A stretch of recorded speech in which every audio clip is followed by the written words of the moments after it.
Wake that ass up. In the morning. The Breakfast Club.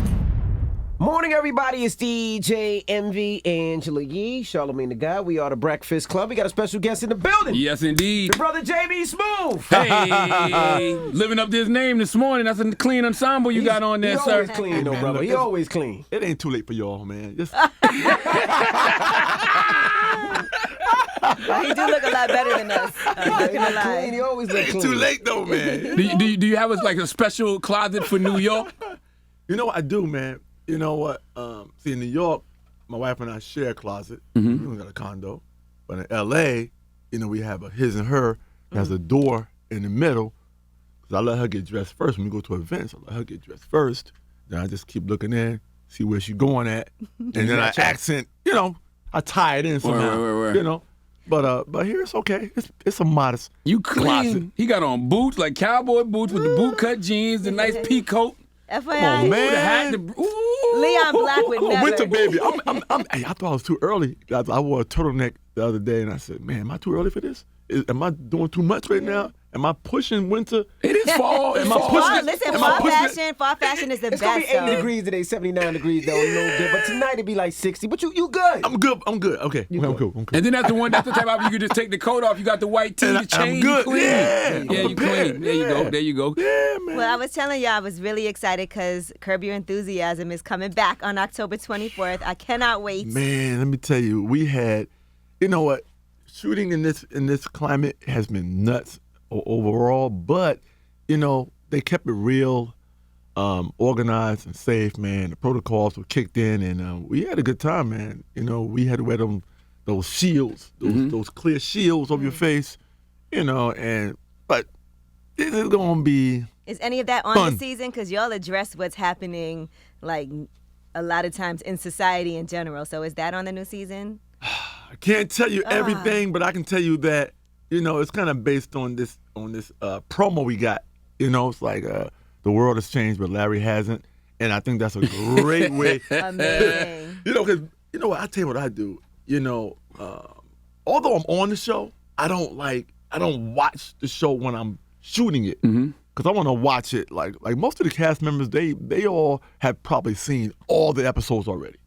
You know, me, I shoot my scene and I jet. I don't want to know all the special guests. I don't want to know nothing. I just want to shoot my scene and get the hell out of there. Because when it comes on, I want to really watch it and enjoy the whole season. Like, what's going to happen? Right. Larry tripping, you know what I mean? I'd rather watch it like that than know everything. But That's a good premise, though. Like when you're an older man who came up in a certain era, Right. and now the world has changed around you. Like, well, I can't say this now. I can't do this now. Like that's a lot of people. it's a lot of people. Well, how do you deal with that now for yourself in comedy? Because you're doing Caroline's this weekend. Oh, yeah, man. Now, you grew up in a time where you could say anything on that Oh, stage. my gosh, but man. now you say the wrong thing What? and it's over. Oh man, you know it's a weird place to be for comedians, but it's like you know, I guess it's based on your style. It's kind of like boxing. Styles make fights. Correct. You know what I'm saying? So I kind of have a unique style that I've stuck to the whole time. It works for me, you know, but it's definitely not easy. Trying to be PC and trying to, you know, because you are used to the era you grew up in. That's right. You know what I mean? And I think we all have a go-to style, and that's what makes being a comedian so unique. I still truly believe that a world without comedians is a harsh world. It's not going to be for everybody. Some people can't even deal with the real world and the real news. Some people go to bed and they rather watch a late night show and hear their take on the world than to watch the real news. Because it's like too much for them sometimes. They got their own issues, their own problems. I ain't watching people get robbed and killed on the news. Like, God dang it. How do you go to bed like that? Like, oh man, somebody got killed. All right, let's go to bed. You know, it's but some people rather sit there and watch the late night guys and let the little fun take on the world because it's better for them. It's better for their spirit. You know, and, you know, the comedians having a hard time now. We are having a rough time trying to save the world, man. And I believe the only people who can really save this world and keep us grounded is the comedians. Comedians and satirists. Satirists. Yeah. Exactly. You need that. You need that medicine, man, because it's going to take your mind away from the direct brunt of the world. And come on, man. This is it's hard, but even the Dave stuff has been in the news right now, and it's rough for comedians right now, But Damian Wayans said Dave Chappelle is freeing the comedy slaves. Do you feel like you're being held back in any way? I guess I'm not. I go back to the styles. Right. Your style, whatever your style is, man. That's what your audience is. That's what your brand is. But I say this: we got to be very careful in this climate, in this world, and how we proceed with comedy, evolution of comedy, because here's the hard part. You're watching a comedian on stage, you're loving him, he gets backlash. Now, here's the thing that's tricky. Now, if the comedian gets backlash, right, what happens when the camera spins around and now it's on the audience? And y'all laughing. And you crying. You banging on, you stomping your feet, your girl hugging you like, he's tripping, you know what I mean? Yeah. Do you get fired because you in the audience laughing? That's true. Do you get fired because your boss saw you in there laughing at something that offends him? Right. See, that's the hard part, and we gotta be. I think we gotta pull back a little bit and figure out how we can move forward, and understand the purpose of humor, the purpose of even satire, everything across the board. The purpose of it is to make light of it. Mm-hmm. Even poets have a unique way of making you laugh and making you go, "Ooh, that's deep." You know what I mean? But they can go hard. Mm-hmm. Poets can go hard, man. You can leave there either enlightened or hyped up. Like, yo, you don't know what you're gonna get for. Does that make you nervous though? Being a comedian, do you nervously doing interviews and you say the wrong thing? You have so many jobs, so many movies, so many sitcoms. You say something. You're an Emmy winner now. Congratulations. I think that's with anything. Right. You guys have that issue. If you say Every day. every day you guys have to do it, but you got to live, man. You got to live. And a lot of people know your intent. You've been working in this business for so long, and people can vouch for you and know in case you slip up and something doesn't come out the way that It happens. Yeah. It happens. You know what I was going to ask you? On Curb Your Enthusiasm, have there ever been times, because the content on there can be really funny. Like, I remember there was a kid that loved drawing swastikas on the episode. And even on the last season, right, Chaz Bono was on there. Yeah. And had got this a penis, Yeah, right? yeah, yeah. And knocked things over with his penis because he got it too big. Yeah. And so even things like that, have there ever been times when you guys were like, maybe we can't do that, or... You know what? You're gonna always have those moments on Curb, man. But again, it's anchored in. It's a brand. It's and I still say you watch. And what's that thing you say? You are what you eat. That's right. So you watch what you love. You know what I mean? And we just in this weird place. But I think you watch what you love. That's the amazing thing about where we are in TV. Back then, when I grew up, we only had 3 channels. That's right, the big You three. had the big 3, man. You watched the big 3. That's it. Everybody watched the same thing. It would be different if that's all we had was 3 channels again, and everybody watched the same TV shows, and everybody's offended by the same thing, and everybody laughs at the same thing. And you got it. But now, you got thousands of channels. You can choose to watch what the hell you want to watch. Just like books. You can choose to grab a book and read a book, any book you want to read. You know what I mean? And you're not feeling like, oh, man, I can't read this book. Right. I saw a movie one time about they had got rid of books. I forgot who was in that movie. But they was just burning all the books. They would take all the books. They found you even had books. Books were like drugs. They would take everybody's books and Was throw them in the that middle. Idiocracy? No, it was another movie. It was a drama. Action movie. What's it called? Is that Fahrenheit 451? Yeah. They was burning books. You know what I mean? So, this is how things, man, society is nuts, man. And you don't know where it's going to go. It's not They used sustainable. to burn though. witches, so-called witches on That's right. stakes back in the Yeah. days. That's and right. and they believed in all this different stuff. So, It's not sustainable though, because humans will always fail purity tests. Yes, exactly.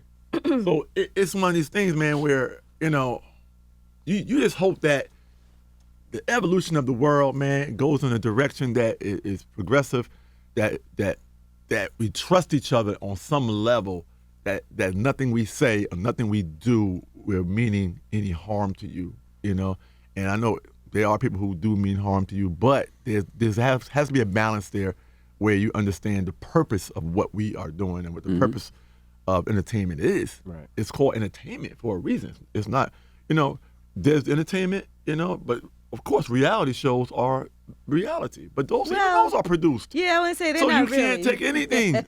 Don't take anything for granted. Don't take anything for heart to heart of what it really is, because this really is a purpose to entertain a certain audience. It ain't for everybody.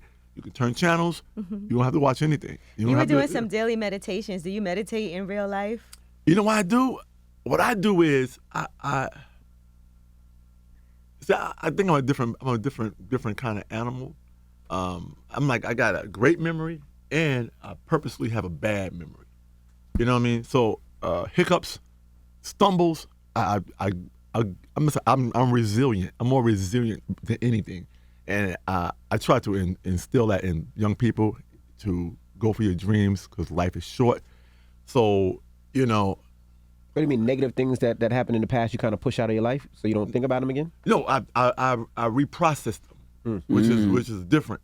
I reprocess them and I learn from them. And I consider myself someone who learns from everything. I learn more. I learn more from doing. Sometimes you learn more from having mistakes, but sometimes you can learn a lot from trying to learn your golf swing. You know what I mean? You learn your golf swing to the point where you don't even look at the ball no more.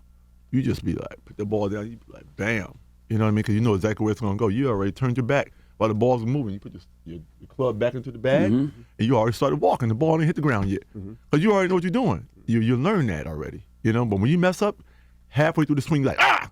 You already know you messed up. Ah! I twist my hip too hard, and that ball going to go over there. Right. Or the ball going to go over there. So, yeah. Congrats on the Emmy win too, brother. Man, that was fun, man. Let me tell you something about how fun that was, man. I had two things going on that night. One, I was opening the show, so I had the opening monologue, and I was the first presenter. So being a professional, I'm thinking about, making sure the show opens up great. We have a good time. We're gonna get some laughs out of this, and presenting the first award. And that's what I mean by sometimes you put things in places where, I wasn't even thinking about the nomination because I just wanted to make sure I did a great job. Who knows, maybe one day I'll host the damn Emmys, but I want to make sure I killed it. So I went up there and did my job. And then I went and sat down in the audience, and waited for the nominations or whatever. But it was an honor to be nominated. But if I had lost, it would have just been a great night. I'd have been happy I did a great job opening the show, because it's really about everybody. I'm not going to let myself be singled out as someone who wants to, So what was the feeling? Were you surprised? Was it, because you said you weren't even thinking about it. I wasn't. It was kind of gone. And then my category came up, and then my writing partner, Miles, was like, he tapped me on, he's like, yo, did you write a speech in case you win? I said, I did not write a speech. Damn, so you really didn't even think you had a chance. But it's not even that. I just know, sometimes you got to go off instinct, off how you feel. It's an amazing honor, because you work hard. I've been doing this, but I might be 31 years in, maybe 32 years in the business right now, and it feels like yesterday. It really doesn't. I don't count it no more. I know it, but I don't focus on it. You ever look back from, coming from Mount Vernon and be like, damn, I came a long way? Oh, yeah, man. Long way. At one point, man, I had 2 or 3 jobs while I was going downtown every night to do stand-up at the Uptown Comedy Club. What jobs? Oh, man, I used to be a perfumer. Perfume? I worked in a perfume shop. Were you spray perfume on people? No, making perfume. Oh, wow. That was my first after-school job, man. What? I would get out of school and I remember I had tried out for the wrestling team. I used to love to wrestle, and I was actually You only weighed 20 pounds back then. But there's weight classes though. Okay. Yeah, and you know what you're doing, and I'm long, and so. I'm down on all fours. You know how you get ready and they grab your arm and one guy's ready to go? Charlamagne, relax. And, you know what I mean? What? You know what I'm talking about? Yeah. That's how wrestling starts, right. Competitive high school wrestling. Right. And you're ready to go and ready to get and my counselor walked in the wrestling room and said, Brooks. I said, hey, and she said, you put in for a after school job? I said, yeah. She said, I got a job for you. You want to wrestle or you want to take it? I said, I'm going to take it. Because I want to get a car. I want to get a car so bad. And I got there, man, this old dude, he was 75 years old. And this dude taught me everything about perfumery. I mean, he taught me how to make it. He told me the percentages of how different things like lavenders Wow. and rosewoods and all these ingredients Wow. that make these amazing perfumes. And man, it was like crazy to learn that. I'm still like 18 years old, you know? And I'm like, wow, I picked up a whole lot from this 75-year-old dude. You know what he told me to? He told me to always carry a handkerchief on you. You never know when you're gonna need a handkerchief. I said, well, okay. You know, and for a while I did that. I just carry a handkerchief in my pocket all the time, just in case. So sometimes something happens to someone or a lady or something, you gotta pull it out. Right. You gotta use it for something. Even tying something. I'm like, wow. Wow. The good old handkerchief. Well, look, go back to the Emmy story. So you didn't think you was gonna win. No, I think I was gonna win. Your partner turns to you and says, "Did you prepare something in case you I said no. in case you win?" I went up there and just spoke They from the announce heart. your name. I went up and spoke from the heart. Thank people who I knew were instrumental in my movement. And that was kind of it, man. And left there with something inspiring for people. But I also let them know that, look, man, this is an honor to be on this stage. But it's also something that, you know, it's your pace car, you know, it's your checkpoint. And I said, man, I thank you guys for even considering me to be nominated. Thanks to everyone who was also nominated. Peace and love to all my cast and my crew. And I said, yo, we did it, man. You know, and Nothing changed mentally. Like Fat Joe said, No. yesterday's price is not today's price. You didn't feel like the price went up. Man, because, you know, I consider myself the tortoise. You know the tortoise on the hair story? That's right. I consider myself the tortoise, man. I don't step on toes. I don't burn bridges. I just kind of move, man, in a certain way, certain mentality, and that's the only way I know how to do it, man. And I just focus on every bright spot, and I try to learn from every bad spot, and I just try to make sure it's fun, man. You know, and that's the energy you got. You're gonna have in what we do. Once you become abrasive or demanding for something, like you deserve something, it changes who you are and it changes how people see you. You know, and I'm not. That's just never been me. Right. You know, I have a high tolerance for BS, so I'm good at like Xing people. I'm good at moving on. I just think you have you know, I've fired agents, managers, publicists, you name it. Because I know that even though I know it's going to stop me for a month maybe, I'll be trying to pick it up where I left off at. I just have confidence in what I do and who I am, and I know the phone's going to ring again. And I'm good at hitting the reset button on anything. On anything, man. I think you have to have that. You have to have confidence in what you do. And, man, I just love being right in the middle. I like being in the middle. I can still enjoy life. I can still do things I want to do, and I can still have the same friends I grew up with. I like being in the middle ground, man. I don't want to be, you know, in this position where people start to judge you too much because you're here. All right. And that's when they put labels on you. They judge you. They say who they think you are, and you're sitting there like, why? You know, I try to remain the same dude, man. And that award was great, but I have won a New York Emmy, and it's kind of fitting because my New York Emmy came from this thing I did called Beginnings, and Beginnings was this show on MSG Network about your humble beginnings and up to where you are now. So I got a chance to revisit my high school and friends and all this kind of stuff, and watching it, I realized that wow, I had the same circle, have the same support system. Have the same everything. So that was a cool thing. I remember you talking about the stars aligning for you too. Yeah. And the universe just kind of, even for you to get into the position where you're in right now. Right. The series of events that led to you even getting the audition. Yeah.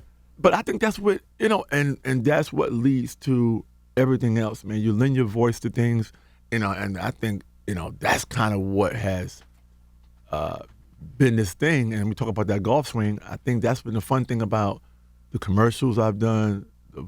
I'm doing tons of animation now.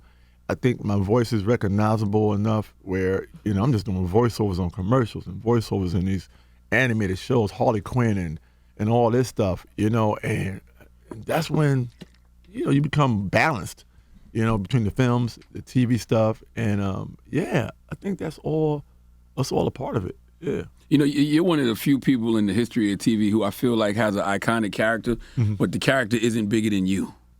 You know what I mean? Right. Like, you know, you see even Jaleel White, salute to Jaleel, but you still see Urkel. You know what I mean? You see Jimmy Walker, you still see JJ. You know what I mean? We see you. We see JB Smoove though. Yeah. I think you know what?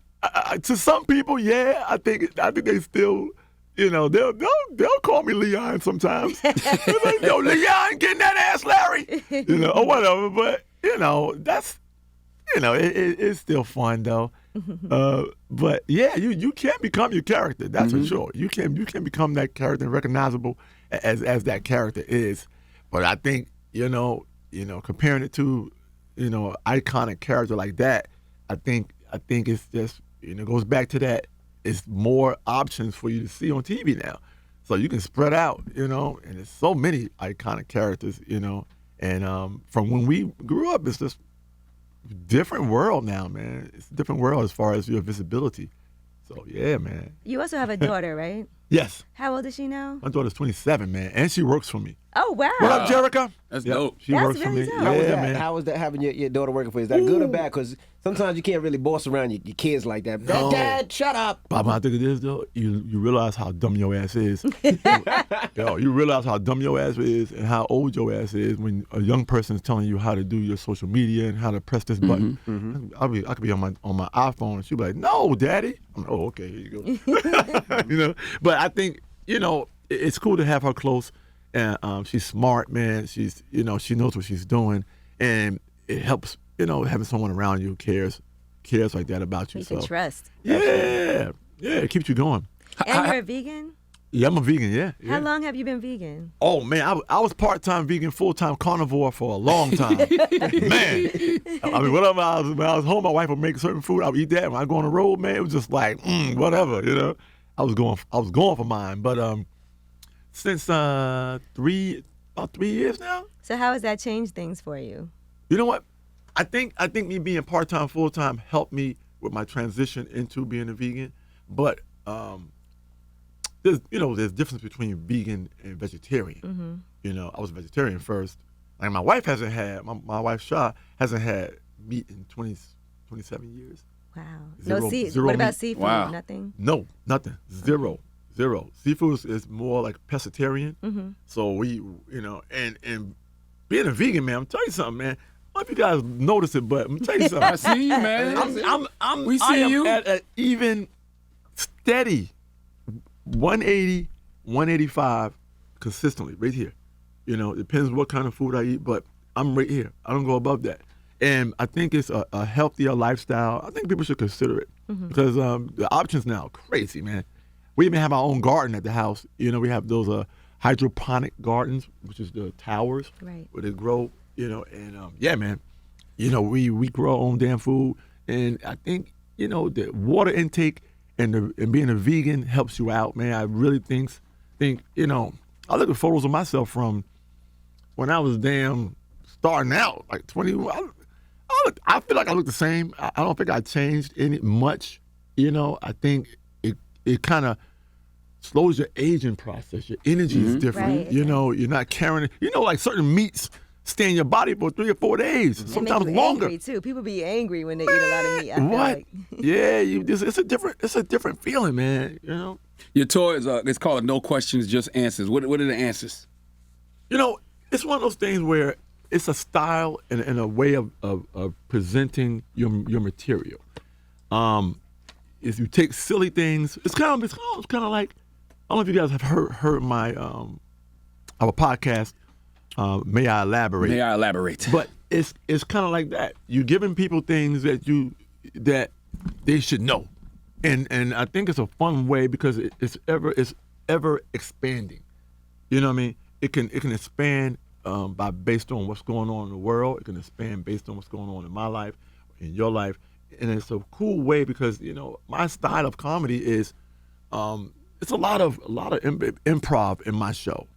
You know, I don't, you know, of course every comic has bullets in the holster, but I do like to go off of everything that I've dealt with that day or something in the club, my way here, my plane flight, my flight, or whatever it is. But it's cool to be in a moment with people, but it doesn't seem so robotic. You know, I'm bad at being robotic. I just like to go off of what I'm feeling and the energy, and I like to talk to people.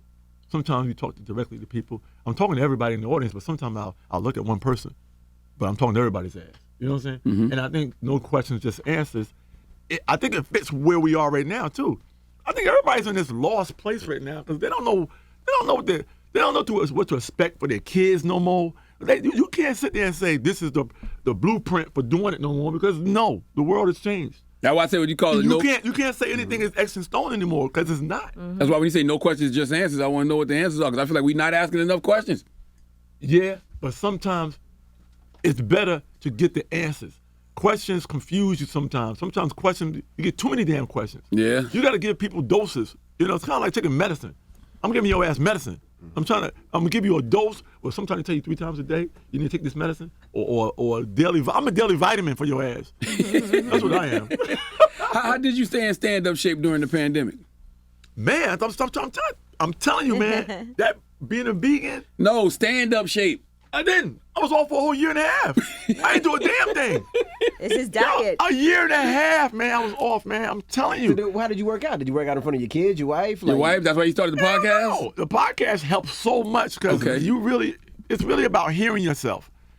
When you're in that damn pandemic and you sit in that damn house, you can't hear yourself. You hear this, you hear yourself. You can't hear that in your head, but you can't hear yourself. You ain't saying nothing.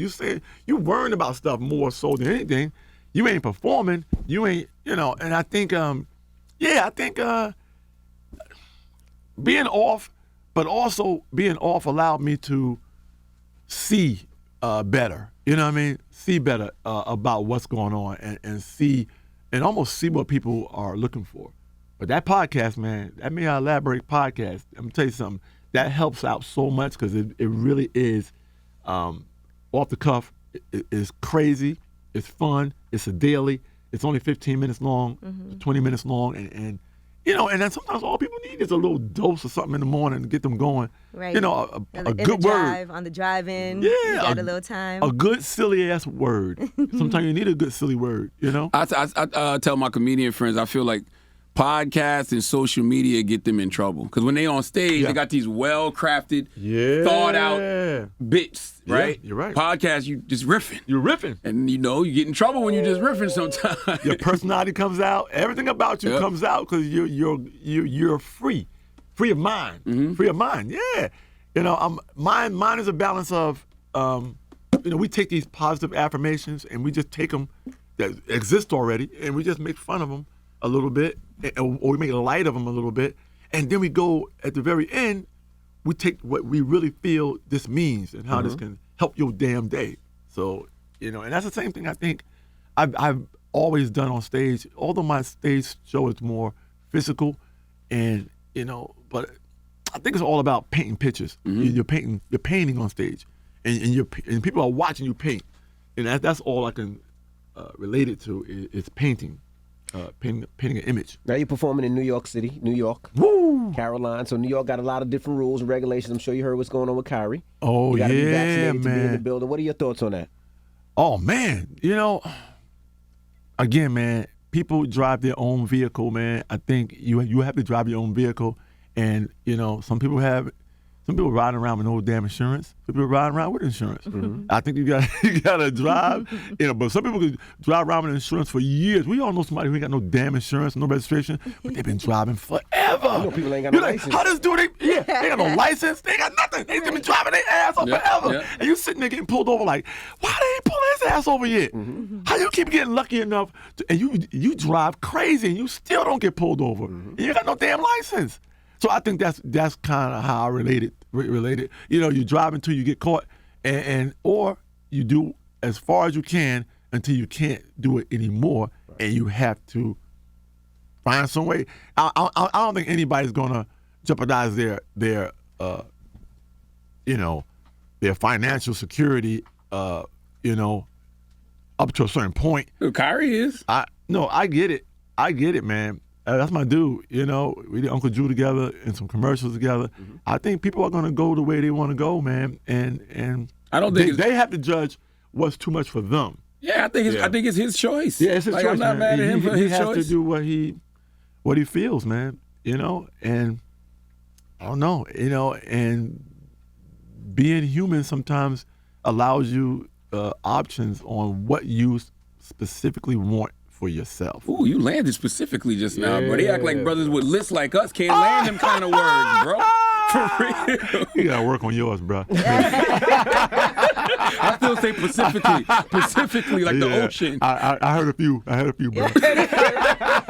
You know that's one of the top 10 most. They say that's one of the top 10 most difficult words for brothers like us with a list to say specifically. Say it?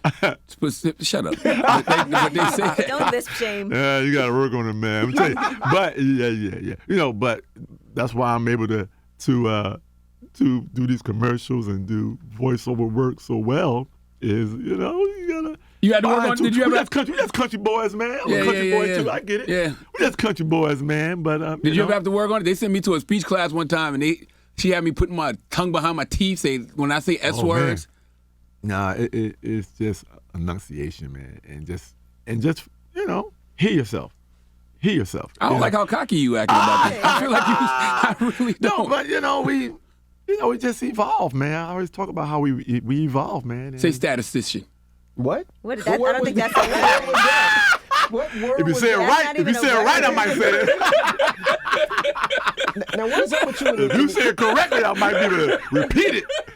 Now what's up with you in these RVs? You in the RVs? Goddamn right, man. Let me tell you something, you go man. Camping? No, see, okay, you're confusing It's three things now. Okay, I'm one listening. is camping, one is RVing, and one is resort. Bring it RVing. down. All right. Now here you go. Campsites are very difficult. Now, when you get there, if you got a nice RV, you're gonna be in a park with people in tents. People gonna be in tents. People gonna be in little RVs. People gonna be in big RVs. If you like campsites, that's cool. But if you want to feel, if you want the glam of it, you know, the campsites are great. Nothing against anybody who does campsites. People like to be outdoors and sleep on the ground. That's their thing. But maybe that's not your thing. Maybe you want to be inside with the door locked. Correct. You know. Now I do RV resorts. You know. What the hell's an RV resort? That is just like a regular resort, but it's only RVs. You put RVs in there. It got a parking area. You got an outdoor kitchen. It got all the goodies, man. Sometimes you have a pergola. You can just hang out. Wow. Oh man, It's beautiful. It is amazing. Yeah, is that what they call? call glamping? No, that's something totally different. That's totally different. What's glamping? I think glamping is more like camping, but with all the luxuries of like a comfortable ass sleeping bag and. I thought it was an RV. No. So you I travel don't call it that. I don't call that glamping. It's still a. It's like riding around in a New York apartment. Really, it's that small and like you know. Why not fly and get a hotel? You like being on the road? And Oh man, it's really cool to drive your own. Like our RV is a 38-footer. We drive to the RV resort. It's gated. You get inside there. They got a clubhouse. They got a gym.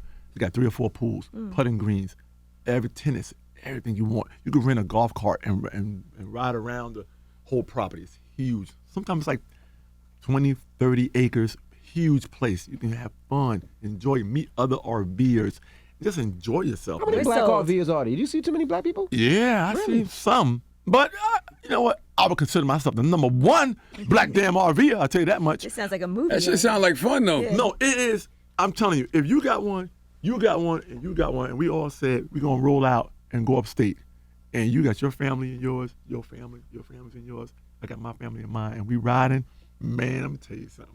Ain't nothing more fun than that, man. I'm telling you. You get there, y'all roll up, the party just rolled up. This You sounds got like a 3 good4 Halloween movie. RVs full of people. You got Netflix inside your RV. You got all your goodies in there. You got a fridge full of food. You got a little grill you can put outside and grill with. Is a shower in the RV too? Oh, hell yeah, full bathroom, man. I see you got your bikes and everything in there. You bring your bicycles. You bring everything. Let me tell you something. For years, my wife Shaw and I, we would have RV parties at the beach, RV beach parties. 70 people would show up. And I'm telling you, we would have so much damn fun, man. We have grills. We have all our vegan grills on because my RV has a patio. So the whole back folds down and stops right here. And you can roll the railings up and you barbecue up there. We do our vegan food up here. And everybody who eats meat, they put the grills down on the ground. They down there grilling their ribs and stuff. But man, we would have like a volleyball game. What got you into RVing? I'm like I said, man. I'm a country boy, man. I love trucks. Hell, I drive around a damn diesel truck because I like to keep it simple, man. That's right. And also realize this: when you're in the RV resort and you have your own RV, your family's close to you. Right. Everybody's close. You're enjoying each other. You're cooking food together. You're playing games, cards. I mean, you in your RV chilling. You can be in your RV with a robe on and slippers, and you just like chilling, like yeah, I'm up in here. It's all cozy. Turn the heat on. You all cozy at night watching Netflix, man. It is the best, man. Explain. I'm telling you, invest in one. I'm not watching yours right now. You see mine, right? Yeah. I tell you what you do. Rent one. And now, a few of my friends have rented them, and they call me from the road. Donnell Rawlins, Bill Bellamy. All these guys have rented them, and they call me. JB, I know you know about this. You know, what I do, this happens. And I tell them everything. And we just go through a list of what they can do, how they can handle it. You know, I even gave Jimmy Kimmel. I was on Jimmy Kimmel like a month ago. I told him. He be RVing. And I asked him, I asked his ass, I said, Jimmy, how tall is your RV? You know what he said? I don't know. I said, that's your ass. If you don't know how tall your RV is, you'll tear the roof off that bitch. You know why? You'll pull into a drive-through thinking you can pull in a drive-through. You'll forget you driving your damn RV and you pull into a damn parking garage. You'll tear the whole roof off that goddamn thing because you don't know how tall it is. Even before you pull off, you got to go through steps. You got to walk around the whole RV. Make sure everything's disconnected. Make sure everything's tucked away. Make sure all your compartments are locked. Because that shit comes open on the highway. There's no issue in the RV though, right? Huh? There's no issue in the RV. You do what you got to do. See, you got to clean it out then. Yeah, you have a clean out. You have a hose that goes on. It's a lot. It comes out. You put it in the ground. At the resort, it's luxury, baby. You put the hose in the ground. You don't even have to touch nothing. Put your little gloves on if you want to. But yeah, you plug your little cable wire on. Plug your joint in. Put your hose on for your. Come on, man. Sounds very freeing. I don't want to give you a full tutorial right now, but you get one. You get one, and you come to Cali, you get one. We ride up to Yosemite, and we'll just kick it, man. I'll show you all the ins and outs. Don't worry about that. It sounds like a nice way to work. Like a lot of people have been working from home to be able to get an RV, bring your little home office with you, and then pull up somewhere and just be in nature. Oh, man, it is absolutely. You can choose whichever way you want to go. You can just go and drive to Palm Springs and enjoy yourself, man. You know, you meet these people they call them snowbirds. So the snowbirds are people from Canada. They drive their RVs to California because it's warmer and they don't have to deal with the winter. They're retirees or whatever. They drive down to Palm Springs and they camp out there for 3 or 4 months. That's the life, man. I hear it in your voice. You sound like you can't wait. You got that I can't wait to go back out there voice. But you know, wintertime is coming now. So it's a little different. But I'm a winter baby, so I was born in December. So I just love cold weather. You know, I like wearing coats too damn early. You know what I mean? I put my coat on too damn early. I like that. That's just me, though. You know? Explain this quote to me, because this is a good segue. Don't wait to live. Use your vacation time whenever you can. Get over before you go under. You said that. Oh, yeah, man. Meaning, enjoy your life while you are living your life. Don't sit there and put things off for another day, because you know how many people out there put things off and says, I can't wait till I retire. Oh, I can't wait to do this. Oh, I can't wait to do that. And they wait. And then what happens? A pandemic hit. And they ask like, fuck me. Damn it, I had that already booked already. And now they're like, God damn, I wish I had took that shit in the moment.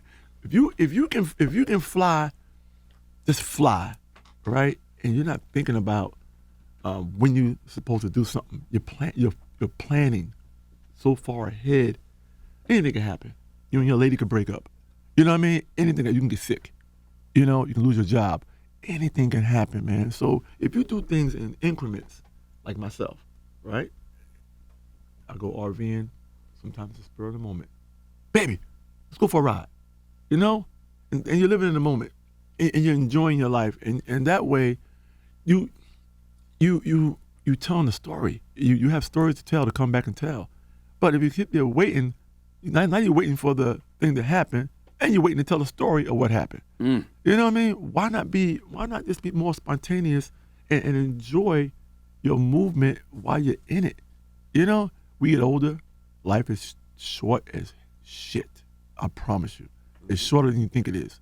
And if we can just find a way to enjoy those moments while you're moving along, while the friends that you love hanging out with are still here. Right. Because look at how things have been the past, I say 3 years. That's right. We lost some amazing people. Yeah. And those memories are there in your head, but your time with them has ended.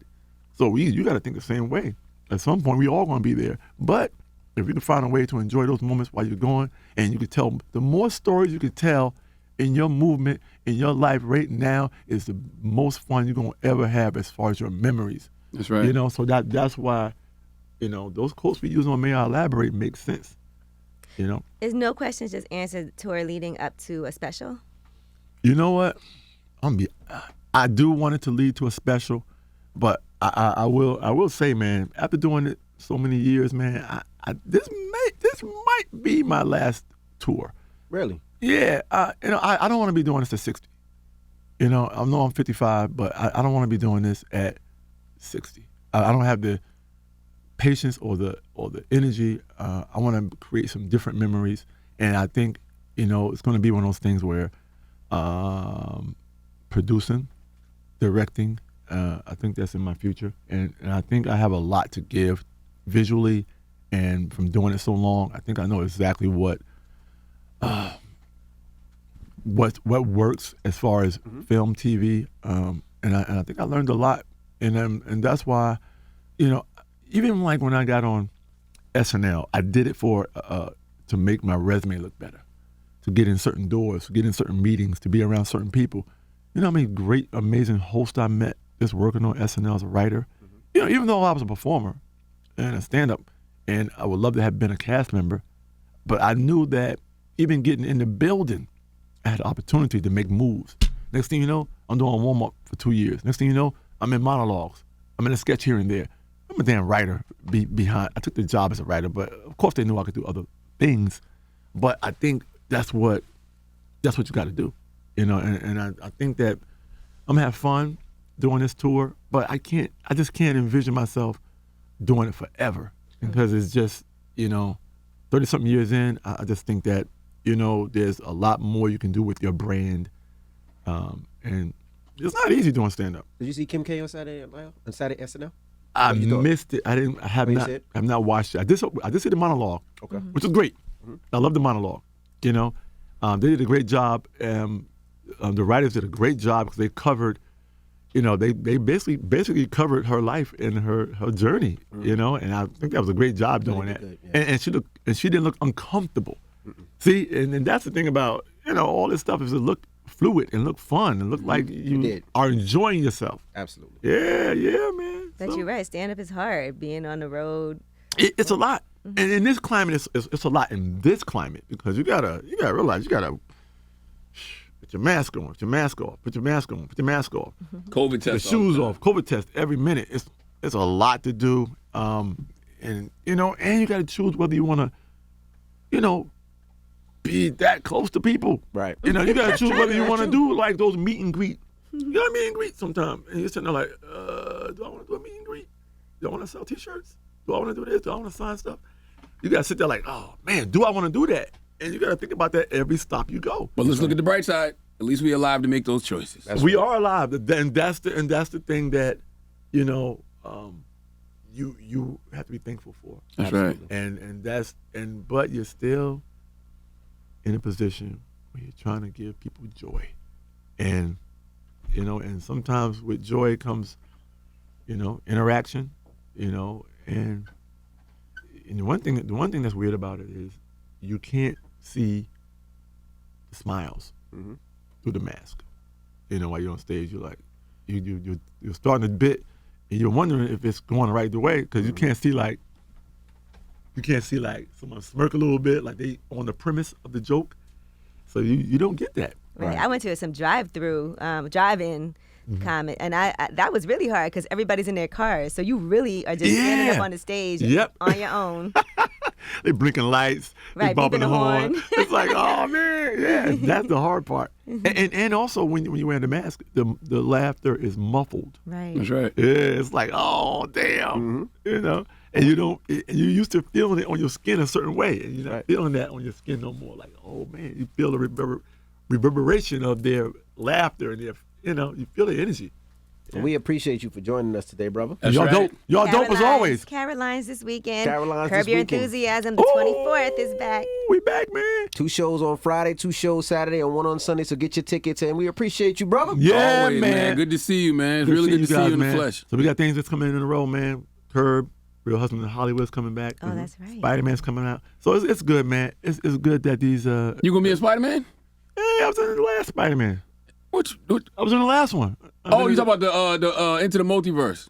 No, the movie. I was in the movie Far From Home. I was in Far From Home, and now I'm in the new one also. Why the hell I don't remember JB's moving Far From Home? Yeah, I was in it, man. I played the teacher. Me and Martin Starr. Oh, yeah. Okay. See, what happened is, Okay. we ain't had no damn powers, so he don't remember that. He don't remember him, man. We had the power of knowledge. Absolutely, Far From Home. We had a part way longer than Donnell Rawlings' part. No, I don't think Donnell made the movie. I think Donnell got cut. What movie was that from Donnell? It was Spider-Man, but I don't. No, it was Spider-Man, but he didn't. I don't know. He made it. It was like, He made look it? at the sky, and that was it.